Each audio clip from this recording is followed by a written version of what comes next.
From our Toronto studios, this is the Muslim News on Muslim Network TV. Assalamu alaikum. I'm Aylia Batool. Our top story for today: despite the US threatening the International Criminal Court or ICC with sanctions over issuing arrest warrants for Israeli Prime Minister Benjamin Netanyahu and former Defense Minister Yoav Gallant, many nations have vowed to implement them. These include Canada and France. The ICC accuses Netanyahu and Gallant of war crimes and crimes against humanity in Gaza, including starvation as a method of warfare and mass killings. Canadian Prime Minister Justin Trudeau confirmed the country's commitment to international law, emphasizing Canada's role as a founding member of the ICC. Trudeau stresses the urgency of addressing the humanitarian crisis in Gaza, including a ceasefire and aid for civilians, while advocating for a peaceful two-state solution. Similarly, French Foreign Minister Jean-Noël Barrot affirmed France's dedication to upholding international law and condemned Israeli violations. These include bombing civilians and aid blockades. The ICC's landmark decision has sparked diverse global responses. Nations like South Africa, Norway, and Ireland have supported the warrants, calling for accountability for crimes against humanity. Others, including Germany and Italy, are treating cautiously, citing the need for further deliberation. As global attentions intensifies, the warrants represent a pivotal moment in seeking justice for Gaza's victims amid Israel's ongoing war and violence in the region. The Texas Board of Education has approved a curriculum allowing public schools to teach Bible lessons from kindergarten through 5th grade. The syllabus includes stories about Moses, the Good Samaritan, and readings from Genesis. They aim to connect history, art, and religion to major events such as the signing of the U.S. Constitutions and Civil Rights Movement. Governor Greg Abbott praises the curriculum for fostering cultural understanding. However, critics argue that it violates the First Amendment by blurring the line between church and state. The advocacy group Freedom from Religion Foundation slammed it as an attempt to turn schools into Christian training grounds, targeting impressionable young students. The curriculum, which is titled Blue Bonnet Learning, is optional. Observers say similar efforts in Louisiana and Oklahoma suggest a broader push for Christian-based education in public schools, raising concerns over religious influence in classrooms. A New York judge has postponed President-elect Donald Trump's sentencing for falsifying business records tied to a hush money payment to adult film star Stormy Daniels. Judge Juan Merchant's ruling marks the third delay, with prosecutors and Trump's lawyers agreeing more time is needed to address complex legal issues. Manhattan District Attorney Alvin Bragg's office acknowledged the unprecedented nature of the case, noting the legal challenges tied to Trump's presidency. Prosecutors are open to postponing sentencing until after Trump's second term, but his legal team opposes the extended timeline. Trump's lawyers have until December 2nd to file a motion for dismissal, while prosecutors have until December 9th to respond.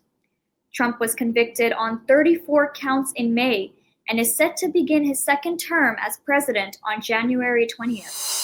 President-elect Donald Trump's nomination of Bondi as Attorney General has drawn criticism over potential shifts in Justice Department priorities.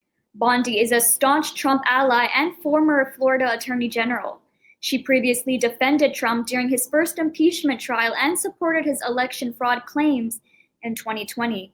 Bondi's comments about prosecuting federal prosecutors and FBI agents involved in Trump's indictments have raised concerns of politically motivated investigations. Critics fear her alignment with Trump's agenda could undermine the DOJ's independence. Bondi's nomination follows ex-Congressman Matt Gaetz's withdrawal from consideration. Trump also plans to dismiss special counsel Jack Smith, who has been investigating him over classified documents and 2020 election interference. While some legal experts see Bondi as a moderate choice, her record, including declining to investigate Trump University, remains under scrutiny. Her Senate confirmation process is expected to be contentious. In related news, President-elect Donald Trump is set to overhaul the Justice Department. He is planning to target officials involved in federal cases against him and reviving probes into alleged 2020 election fraud. The Washington Post reports that Trump aims to dismiss attorneys tied to investigations into his handling of classified documents, as well as efforts to overturn the 2020 election results, which he claims were politically motivated. A key component of Trump's plan is reinstating Schedule F. That is an executive order allowing easier removal of career government employees. The order was reversed by President Joe Biden and faces potential legal challenges that could delay implementation. Nonetheless, Trump continues to assert widespread cheating in 2020, promising severe consequences for those he holds responsible. Thousands of illegal Israeli settlers led by far-right Israeli National Security Minister Itamar Ben-Gvir stormed the Ibrahimi Mosque in Hebron in the occupied West Bank. They performed Talmudic rituals for the Jewish holiday known as Chaye Sarah, or Life of Sarah. Arif Jabber, a member of a local committee working to defend Hebron against Israeli violations, told Anadolu news agency several buses transported the settlers to the Ibrahimi Mosque. The Israeli army completely sealed off the old city in Hebron and imposed a curfew. The Ibrahimi Mosque is located in the old city of Hebron in the southern West Bank, which is under Israeli control. About 400 illegal Israeli settlers live there, guarded by around 1,500 Israeli soldiers. Revered by Muslims and Jews, Hebron's Ibrahimi Mosque complex is believed to be the burial site of the prophets Abraham, Isaac, and Jacob. Hezbollah fired a barrage of 340 missiles and drones into Israel, injuring 11 people and causing significant destruction in Tel Aviv. The retaliatory attack follows devastating Israeli airstrikes in Lebanon that killed 84 people over the weekend. The violence triggered widespread panic. About 4 million Israelis were forced to seek safety in underground bunkers as 500 air raid sirens echoed across northern and central Israel. Simultaneously, an Israeli airstrike killed 4 Palestinians and wounded several others in the southern town of Rafah. The ongoing Israeli attacks have targeted the Nuseirat refugee camp and continued with the demolition of homes in northern Gaza towns like Jabalia and Beit Lahia. Further attacks struck the Gamal Adwan hospital in northern Gaza, critically wounding the director and causing casualties among medical staff. The relentless airstrikes have led to the suspension of schools in Beirut amid massive destruction as Lebanon reels from continuous air assaults. The Gaza government media office has accused Israel of deliberately targeting the healthcare infrastructure. Israel has killed more than 1,000 doctors and nurses, with many more medical workers arrested or executed, the office said. Israel's genocide in Gaza has killed at least 44,211 Palestinians and wounded 104,567 since October 7, 2023. In Lebanon, at least 3,754 people have been killed and 15,626 wounded in Israeli attacks since Israel's war on Gaza began. Last week, the International Criminal Court issued arrest warrants for Israeli Prime Minister Benjamin Netanyahu and his former Defense Minister Yoav Gallant for war crimes and crimes against humanity in Gaza. Israel also faces a genocide case at the International Court of Justice over its brutal war on Gaza. The UN World Food Programme has issued an urgent appeal for $16.9 billion to tackle a deepening global food crisis. Details come after the break. Stay tuned and we will be right back.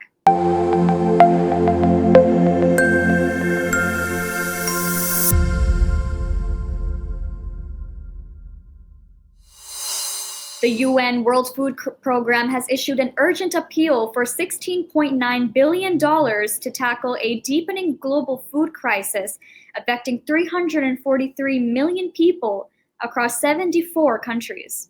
The WFP's 2025 Global Outlook reveals a 10% rise in acute food insecurity since last year.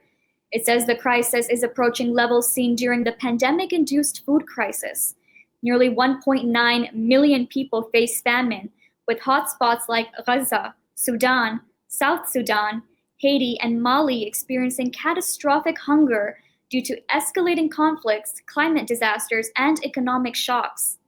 The WFP is calling for urgent international action to bridge the widening gap between needs and resources as global humanitarian crises push hunger to unprecedented levels. The 4-day death toll from ongoing sectarian clashes in northwestern Pakistan rose to 85 on Sunday, as 6 more people were killed in fresh incidents of gunfire.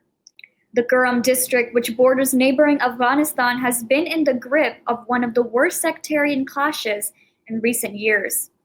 The latest violence broke out when a convoy of Shia passengers was ambushed by militants earlier this week, leaving around 50 people dead and dozens injured. Authorities are seeking to calm simmering tensions by engaging with Sunni and Shia Muslim elders. Muhammad Ali Saif, government spokesman in the northwestern Khyber Pakhtunkhwa province, which includes Kurram, told reporters that efforts were underway to bring the clashes under control with the help of elders from both sides. Critics, however, accused the provincial government, including Chief Minister Ali Amin Gandapur, of criminally neglecting the escalating situation. Gandapur is leading a march towards the capital Islamabad to seek the release of his party's leader and former Prime Minister Imran Khan. In retaliation, Shia groups allegedly attacked the Sunni-dominated town of Baghan in Kurram on Friday, killing dozens. 3 Muslims were killed as clashes erupted in a northern Indian town over a survey of a Mughal-era mosque. A local court recently ordered a survey of Shahi Jama Masjid in the Subhal town of Uttar Pradesh state. This was following a petition claiming the temple stood at the site of the mosque. On Sunday morning, when the team arrived in the town to conduct the survey, locals opposed the move, triggering clashes between security personnel and the natives. Police also detained at least 10 people as the tensions increased in the area. Local parliamentarian Zia Rahman Bark wrote on X that he would raise his voice against the brutality committed by the police in the parliament. The Sambhal Mosque is the only surviving Mughal building constructed during the time of Emperor Babar. Of 2 other Mughal structures, the one in Panipat is in ruins and another at Ayodhya was demolished by a mob in 1992. Mughals ruled much of the Indian subcontinent for more than 300 years. Over the years, right-wing elements in India have filed back-to-back petitions in courts claiming UNESCO-protected monuments and Mughal-era mosques are temples. California health authorities have issued an urgent recall for raw milk from the company Raw Farm after detecting the bird flu virus in batches sold across the state. The affected product, with a best buy date of November 27, 2024, was identified shortly after the first U.S. case of a child contracting the virus. The California Department of Public Health is advising consumers to avoid drinking the milk to prevent any health risks. This discovery raised new concerns as the H5N1 virus, traditionally known to affect only birds, has been increasingly found in various mammals, including humans. There have been 55 reported cases in the US this year alone. The risk of transmission from animals to humans remains low. However, observers say it is a growing area of study for scientists. As President-elect Donald Trump vows to clamp down on immigration from his first day in office, panic grips immigrant communities across the United States. Legal offices, including that of Ina Simakovsky in Columbus, Ohio, are inundating with calls and consultations from worried immigrants. Nonprofit organizations are witnessing unprecedented turnouts at their informational sessions of immigrants seeking clarity and assistance. Amid rising fears, green card holders are rushing citizenship applications, while those with precariously legal standings or undocumented status are filing for asylum to delay potential deportation. As January 20th approaches, the air is thick with anxiety as immigrants brace for Trump's promised crackdown. Indian billionaire Gautam Adani is one of Asia's richest men. He is revered in India and beyond for his meteoric rise in business and proximity to Indian Prime Minister Narendra Modi. His companies, including the massive conglomerate Adani Group, have their tentacles in myriad parts of India's society and economy including port infrastructure, energy, and media. But in recent years, he has faced a number of setbacks. Most recently, charges were filed on Wednesday by US prosecutors related to an alleged bribery scheme. Last week, Adani congratulated President-elect Donald Trump on his victory and promised to invest $10 billion in energy and infrastructure projects in the US. His solar endeavors are at the center of the US fraud allegations announced on Wednesday. Adani and his co-defendants, including his nephew and solar power executives, are accused of hatching a plan to pay more than $250 million in bribes to Indian government officials to obtain lucrative solar energy supply contracts. The scheme, the Justice Department said, was set to generate more than $2 billion in post-tax profits over 2 decades. Adani, according to prosecutors, personally met with an Indian government official as part of the scheme. On top of the bribery allegations, Adani and his associates are accused of misleading US and international investors about their anti-bribery practices. A recent survey reveals that 4 in 10 Americans are ramping up their good deeds as 2024 nears its end. Conducted by Talker Research for Avocado Green Mattress, the poll shows that 43% are increasingly giving, volunteering, or donating during the year's final months. Younger generations lead the change, with 59% of Gen Z and millennials doing more compared to 37% of Gen X and baby boomers.